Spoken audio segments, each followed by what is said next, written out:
శ్రీమాత్రే నమః. అందరికీ శతక ప్రపంచానికి స్వాగతం. నాటికి నేటికి ఏనాటికైనా సమాజ పరిస్థితులను అద్దం పట్టి చూపించేవి శతకములలోని పద్యములు, శ్లోకములు. ఇప్పుడు చెప్పుకునే పద్యం వినదగును ఎవ్వరు చెప్పినా. ఈ పద్యం మనకు బాగా సుపరిచితమైన సుమతీ శతకంలో ఉంది.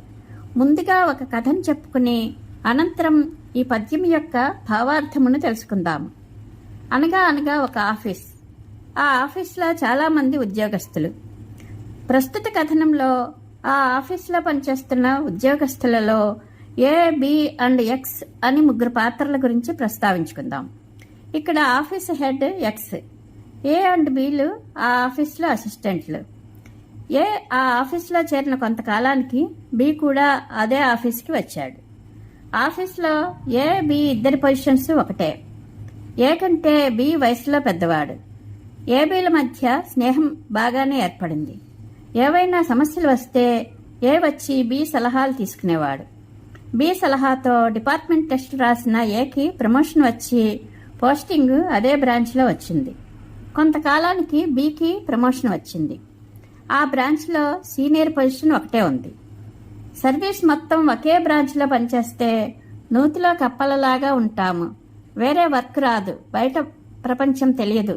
అదే డిఫరెంట్ ప్లేసెస్లో చేస్తే అన్ని వర్క్స్ తెలుస్తాయి అన్నది బి అభిప్రాయం. ఆ అభిప్రాయంతోనే ప్రమోషన్ మీద వేరే బ్రాంచ్కి వెళ్ళడానికి బి ప్రిపేర్ అయ్యాడు. మొదటి నుండి ఏ, బిల స్నేహాన్ని చూసి ఓర్వలేని ఎక్స్ ఏని పిలిచి, నీ స్థానంలో తను వచ్చి నిన్ను వేరే బ్రాంచ్కి పంపే ప్రయత్నాలు బి చేస్తున్నాడని చెప్పాడు. ఎక్స్ చెప్పిన మాటలు విన్న ఏ బితో విరోధం పెట్టుకుని మాట్లాడడం మానేశాడు.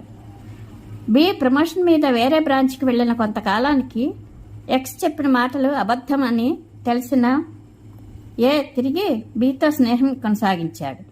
సాధారణంగా సమాజంలో ఇటువంటి పాత్రలు ఇంచుమించుగా ఎక్కడో అక్కడ మనకు తారసపడుతూ ఉంటాయి.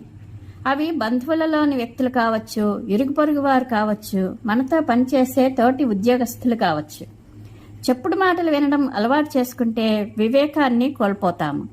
మూడో వ్యక్తి చెప్పిన మాటలు విని నమ్మిన వాళ్ళని కూడా అపార్థం చేసుకుని దూరం చేసుకుంటాము.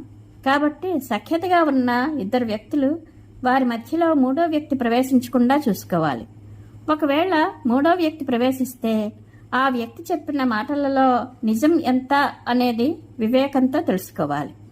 అందుకే వినదగును ఎవ్వరు చెప్పిన వినినంతనే వేగపడక వివరింపదగును, కానీ కల్లా నిజము తెలిసిన మనుజుడిపో నీతిపరుడు మహిళో సుమతి.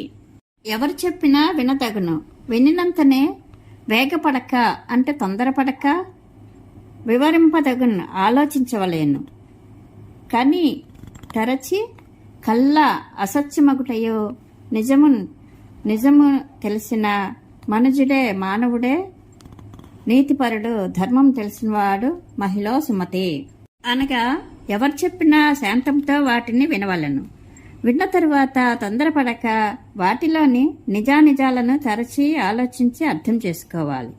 ఈ విధముగా తెలిసినవాడే నిజమైన బుద్ధిమంతుడిగా భూమి యందు ఎంచబడతాడు అని సుమతీకారుడు చెప్పారు. ఈ వీడియో నచ్చితే మా ఛానల్ను సబ్స్క్రైబ్, లైక్, షేర్, కామెంట్. మరొక పద్యంతో మళ్ళీ కలుద్దాం. శుభం భూయాత్.